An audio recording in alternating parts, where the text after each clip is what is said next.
Remember when I covered the fucking drone strike, the last drone strike that the United States conducted before they left Afghanistan in the aftermath of the ISIS-K bombing that happened at Kabul airport? And even before I knew that there were casualties that were like children. They killed like 7 children. I was reporting on it, and no one in the media was like, for some weird reason, talking about the child casualties. I thought it was rather strange. And then the New York Times did a brilliant piece of investigative reporting and found out that no, the main guy that they killed, the one guy that they killed, the one adult that they killed, turns out, not surprisingly, is not even a ISIS member. How many of these drone strikes that Obama and Donald Trump engaged in Afghanistan and Iraq actually led to just random civilians being collateral damage? So many of them. The answer is nearly all of them. So many of them, for the record. There aren't that many terrorists. There are that many civilians. So just remember that. The conservative estimation is 72,000 civilians died in Afghanistan alone. 72,000 civilians died in Afghanistan alone. And he wasn't a fucking ISIS member.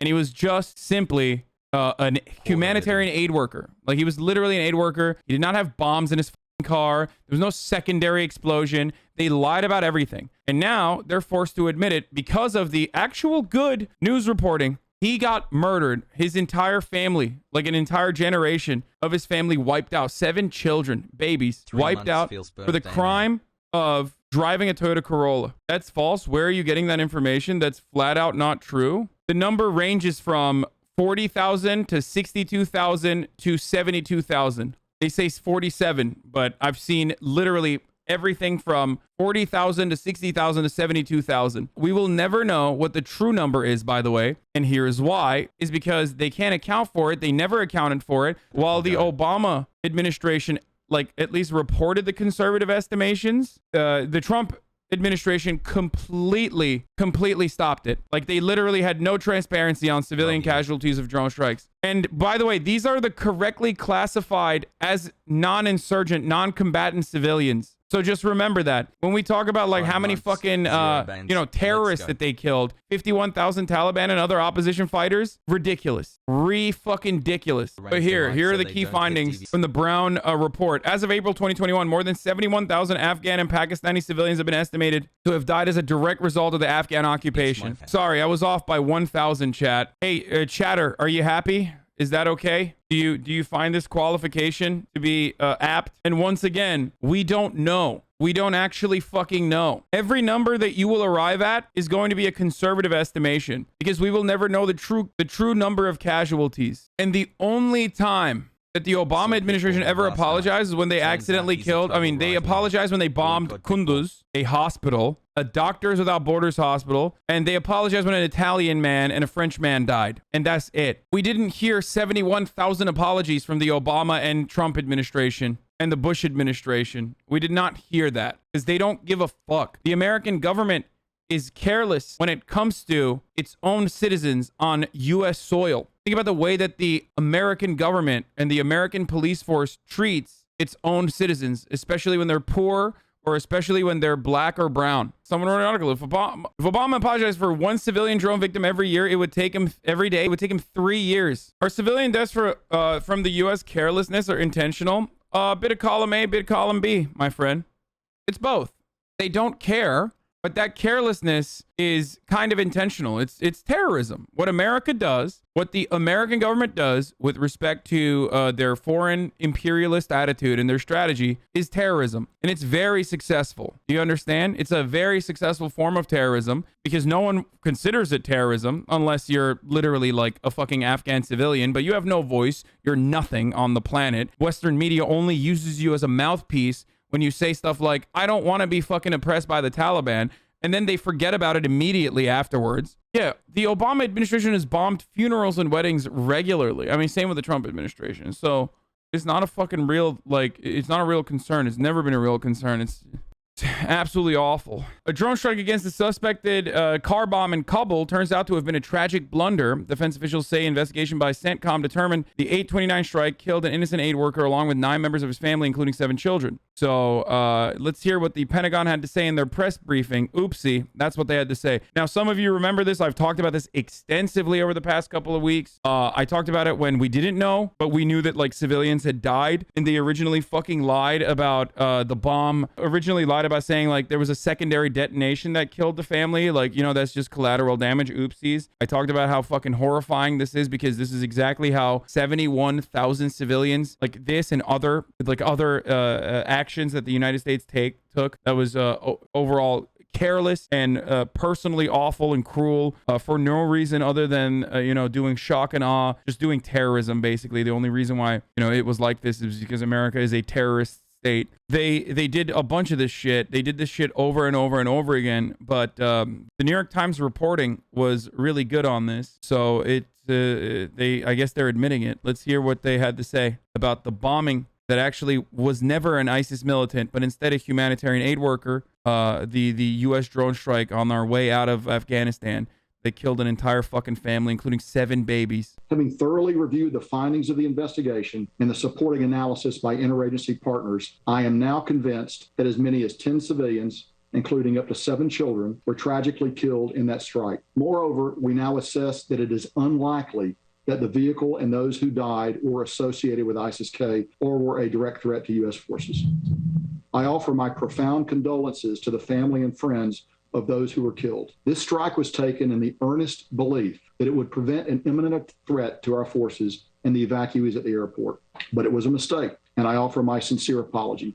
As the combatant commander, I am fully responsible for this strike and this tragic outcome. Tell me I'm wrong, dude. So easy to get fucking mad at me for using spicy language. But how do you do this for 20 fucking years, dude? 20 fucking years of this kind of death and devastation as we point the finger at Afghans, as we point the finger at Muslim populations and say, oh, you're just radical and you're terrorist because of your terrorist ideology. How the fuck do you not take up arms against a violent imperialist state when we routinely pull shit like this? And guess what? This is one of the very few instances over the course of the past 20 fucking years where someone, an official, has actually taken accountability. In the overwhelming majority of cases, when the victims are Pakistani, when the victims are Afghan, America has never said anything. If anything, they've operated like Tesla. They'll like get you to shut the fuck up by giving you some hush money. These are voiceless people. These are powerless people. These are innocent people. All they want to do is survive. And they get caught up in our fucking madness because we're horny for war and we want to make money for our military contractors. It's absolutely disgusting.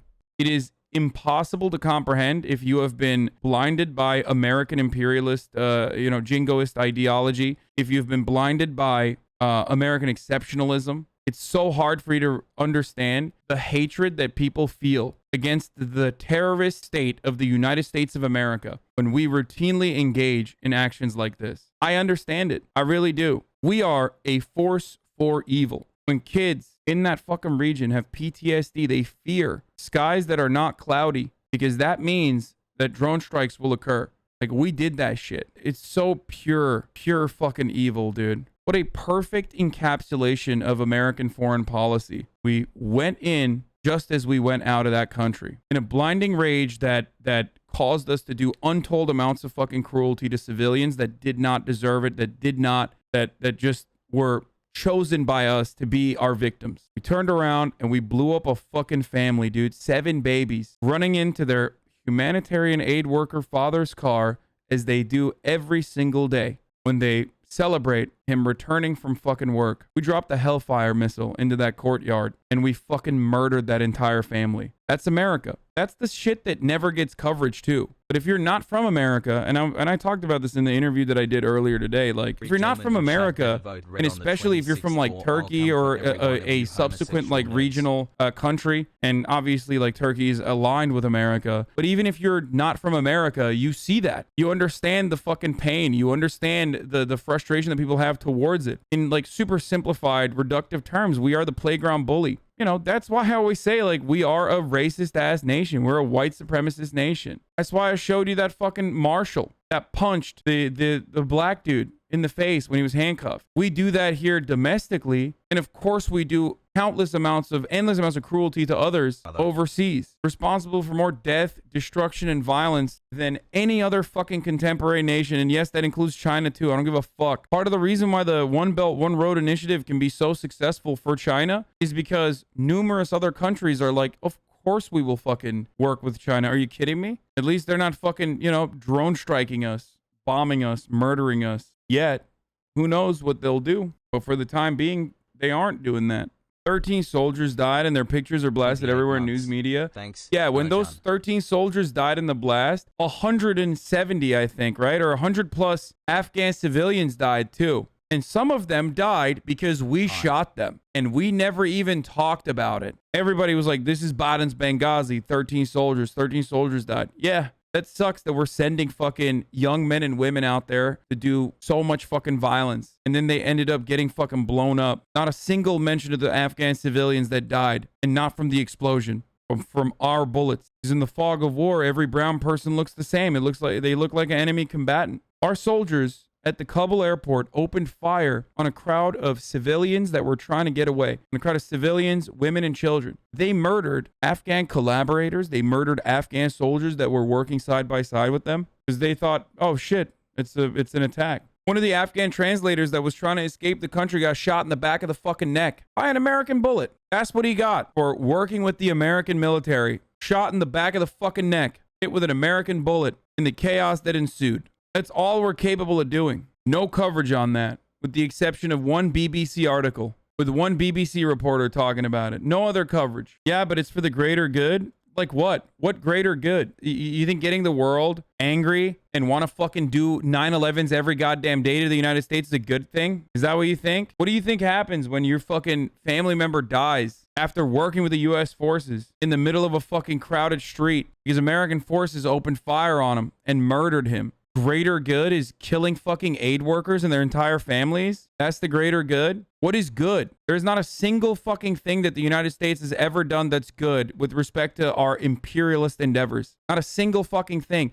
Dude, how fucked up is it? I mean, I talked about this earlier, that USAID, okay, our aid is utilized to radicalize Mujahideen Islamist fundamentalists. Like, think about that for a second. Even when we're giving motherfuckers books, we're literally nefariously trying to get them to become a force for evil, dude. We've never done anything good, ever. USAID is like literally an arm for the CIA. We put guns inside of fucking food crates so we can give it to murderous fascist militant groups, man. That's what USAID does. You fucking kidding me? A force for good my ass, dude. Kurds in Iraq disagree. That's fucking bullshit, dude. That's not even fucking true. Kurds in Iraq are so desperate that they know full well that the United States is gonna fucking withdraw aid and then allow Turkey to come in and just fucking roll over them. They know that and they still work with the United States because they have no other option. But ask any fucking Kurd in Iraq and they'll tell you like, yeah, of course, they abandon us all the time. Yeah, Kurds in Iraq, what's up? Like, the northern autonomous region is like the one area. But outside of that, where's the fucking Kurdish nation state? US aid doesn't do any good is a silly, unserious position. Taking out Gaddafi was good? Bro, is this guy memeing? This is the same fucking guy that, like, got his butt cheeks clapped when he said 72,000. That's not true. Taking out Gaddafi was good? Really, dude? You think taking out Gaddafi was good? What's happening in fucking Libya now, dude? You think Libya's in a good place? I love open air slave markets. I love utilizing propaganda to make it seem like every fucking African migrant that lived in Libya is actually a terrorist so we can justify selling them. Like, literally selling them. I fucking love that, dude. Is that what you're saying? Things that are better than if Gaddafi had fought a civil war and slaughtered 200K in What? Gaddafi was going to slaughter 200K in Benghazi? What the fuck are you talking about, dude? What kind of delusional fantasy universe are you living in? Who the fuck was Gaddafi fighting against, too? That he completely had fucking under control. How dare we have any sort of fucking take on like what other foreign nations can and can't do with respect to their own airspace? Operation Desert Storm, massive success. When I think about the highway of death, an internationally recognized war crime where the United States literally had guns and they were like, we got to use them somewhere. So let's just use them on retreating fucking armless soldiers and refugee children and just bomb an entire fucking highway length of random fucking babies and parents and retreating men. I think of excellent shit that we did. A defensive war on the behest of a government is just. You haven't given a single fucking example of a defensive war that's justifiable so far. So you're wrong on that, okay? Libya is literally demonstrably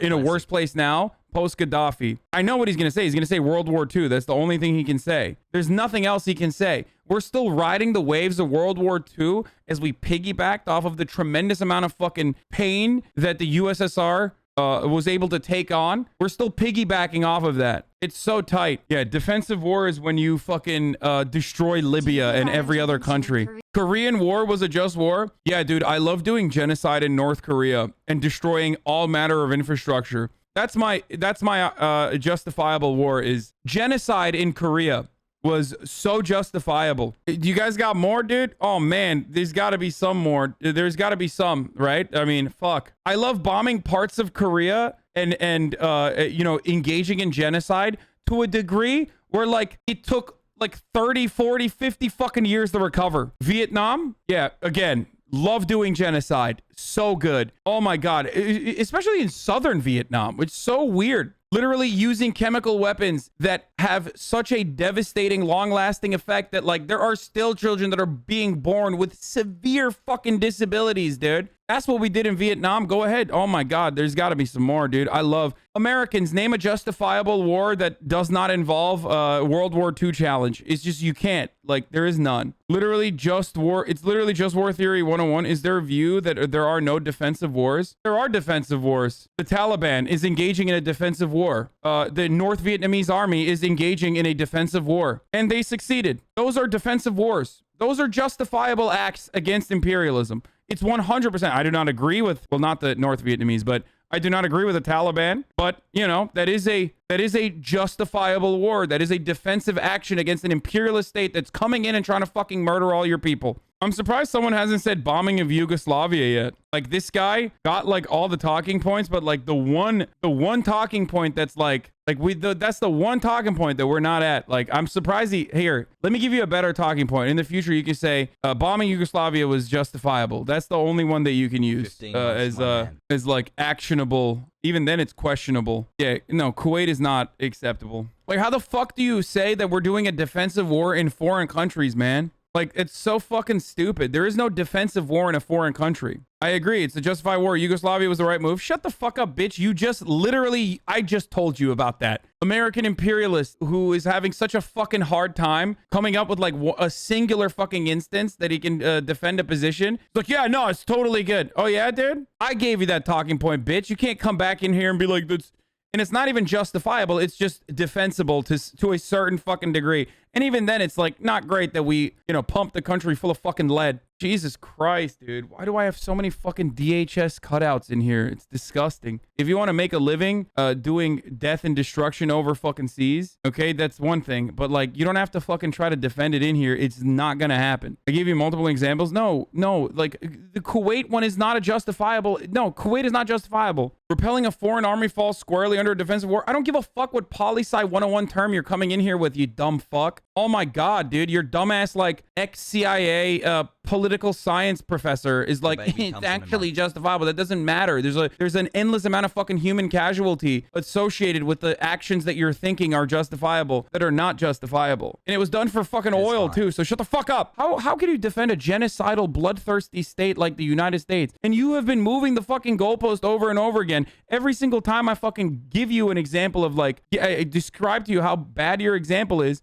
you add a new one. Every time I'm like, nope, that's unacceptable. You go, oh, the Spring Rising did good? No, it did no good, dude. What the fuck? Look at any of the fucking Arab Spring countries. Are you stupid? Yeah, I love, dude, it's so good. So fucking good. Remember when Turkey almost had its own Arab Spring moment, dude? That would have been so tight. The fucking coup attempt by Fethullah Gulen. I'm an attorney who went to law school to study national security law and international humanitarian law. Oh, Jesus Christ. Okay, dude. Look, I love having a unique audience like this. I love that. I do. Yeah, Saddam's army was so fucking so scary, and they were gonna do so much, and that's why they immediately retreated, like literally immediately, and then we ended up bombing the retreating forces. Yeah, I know he's defending USAID. It's a psychotic thing to do. Here, I'll use a blog that you probably love. You know, I'll use some media sources. Cuban Twitter, and other times USAID pretended to be an intelligence agency. Remember when USAID tried to start Cuban Twitter? Like they tried to start a Twitter for Cuba and then failed spectacularly at it. Remember when USAID tried to also start a rap uprising in Cuba as well? You guys remember that? That was really funny when they were like, we're going to give money to like Cuban rappers to rap about how much fucking Castro sucks. Oh, Jesus Christ. Foreign governments have long accused the U.S. Agency for International Development of being a front for the CIA or other groups dedicated to their collapse. In the case of Cuba, they appear to have been right. In an eye-opening display of incompetence, the United States covertly launched a social media platform in Cuba in 2010. Bro, why did you get this law school education when you could have just come in here and I could have told you exactly what the fuck was up? You just had like all your professors just lie to you because they are also a part of the same industry. Well, I guess you're going to be a part of that industry too. Hey, man, listen, when you recognize the harmful actions that you're taking, if you are working for USAID, I can give you a signal number. There is a wonderful friend of the show. His name is Ken Klippenstein, aka Ken Leakenstein. You can just reach out to him when you grow a conscience and your morals actually get in the way of the actions that you're engaging in. You know, probably in Africa, I assume, because that's like where we're waging a lot of war. Maybe in the Indo-Pacific. You know, that's another area where we will probably be doing a lot of aid. You know, any of those opportunities where you're like, fuck, man, this is kind of messed up. We're just like giving guns to. I mean, I don't even fucking know who we would do that to. But hey, you know, it's there's a signal number that you can leak information to. Yeah, he's like kind of weird. We were just like I thought we were just like feeding, children, and turns out it's like, we're giving guns to kids in Boko Haram. And of course, there's a lot of Islamic activity in the region. Foreign intelligence is not USAID's primary activity. Notice the goalpost moved again to USAID's main thing not being foreign intelligence. Yeah, totally, dude. USAID was good unconditionally, and now it's no longer good unconditionally, but like they're just like, they're not exclusively doing foreign State Department stuff. It's just they're unwitting participants. Oh, this guy. Alan Gross is a United States government contractor employed by the United States Agency for International Development. USAID is like exactly like Pete Buttigieg. That's the best way to describe it. Clearly, it has no business being there, whichever country we're talking about, whether it's in Africa or whether it's like Afghanistan. Gay? Yes. USAID is just more like US gayed. Fucking got him. What? No. 9 months and I still haven't. Has no business being there. Suspiciously has a map of minerals. And then everybody celebrates you for fucking doing something. You're doing aid. In December 2009, he was arrested in Cuba while working on a program funded under the 1996 Helms-Burton Act, which was explicitly called to overthrow Castro's government. He was prosecuted in 2011 after being accused of crimes against the Cuban state for furtively bringing military-grade communications equipment designed to evade detection to members of Cuba's Jewish community. After being accused for working for the American Intelligence Service in January 2010, he was convicted of spying and for acts against the independence and territorial integrity of the state in March 2011. U.S. sources widely reject the idea that Gross was a spy, though some noted of the covert nature of Gross's mission. Bro, he was not a spy. Trust us, okay? Gross noted in his field reports his awareness of the risks he was taking in his mission. But what was his mission? While serving his prison sentence, his wife Judy Gross sued the Development Alternatives Incorporated and USAID for $60 million in federal court. The company settled for an undisclosed sum. The amount is in addition to the $3.2 million that USAID agreed to pay Gross and DAI. Oh shit, dude. If you got 4 footnotes saying you're probably a spy, you probably are a spy. Yes. Ponchy Poncho, my uncle, that's my uncle. It's true. It was super fucked up for my family. What the fuck? Your uncle is a spy, bro. Your uncle's a counter-revolutionary spy. I'm glad your family hit a devious lick, though, if you know what I'm saying.